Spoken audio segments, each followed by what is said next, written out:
अयोध्या में आयोजित भारतीय जनता पार्टी के पिछड़ा वर्ग मोर्चा की कार्यसमिति बैठक को समापन करने पहुंचे सीएम योगी आदित्यनाथ ने विपक्ष को लताड़ लगाई।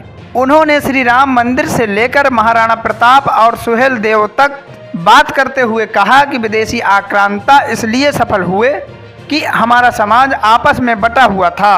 सीएम योगी आदित्यनाथ ने कहा कि राम मंदिर तोड़ने और हिंदू समाज को अपमानित करने का काम कोई और नहीं कर पाता, लेकिन हमारी आपकी गलतियों की वजह से यह सारे कार्य हुए। हमारे समाज जातियों में बट गए, महापुरुषों के गौरव भी जातियों में बटकर रह गए। समाज को आपस में बांट दिया गया, जिससे पूरा देश गुलामी की चपेट में आ गया।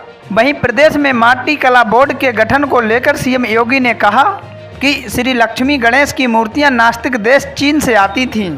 हमें श्री गणेश लक्ष्मी की मूर्तियों के लिए चीन पर निर्भर रहना पड़ता था। उन मूर्तियों की ना तो शक्ल होती थी और ना ही सूरत। कोरोना कालखंड में हमने निर्णय लिया कि चीन से मूर्ति नहीं आएंगी। प्रदेश में माटी कला बोर्ड का गठन किया और अब हमारा प्रजापति समाज ही श्री गणेश लक्ष्मी की मूर्तियां बनाएगा। वहीं रामायण कालीन प्रसंगों पर सीएम योगी ने कहा कि निषाद राज के श्रृंगवेरपुर में पहले भी स्मारक बन सकता था, लेकिन पूर्व की सरकारों ने ऐसा नहीं किया। अब हमारी सरकार श्रृंगवेरपुर में निषाद राज का भव्य स्मारक बना रही है। पूर्व की सरकारों ने पिछड़ों की राजनीति करके सत्ता हासिल की, लेकिन उन्हें उनका हक नहीं दिया गया। उनको सत्ता प्राप्त हुई तो अपने परिवार के लिए और अपने खानदान के बारे में सोचा, देश प्रदेश के बारे में नहीं सोचा। इतिहासकारों पर उंगली उठाते हुए सीएम योगी ने कहा कि महाराणा प्रताप के बारे में किसी ने कुछ नहीं सोचा और अकबर को महान बता दिया।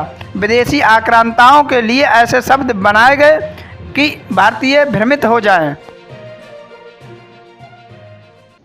लक्ष्मी गणेश की प्रतिमा के लिए हमें चीन पे निर्भर रहना पड़ता था। चीन जैसा नास्तिक देश हमारे लिए लक्ष्मी गणेश की प्रतिमा बना के भेजता था। उन प्रतिमाओं में न शकल होती थी, न सूरत होती थी, लेकिन मजबूरी होती थी।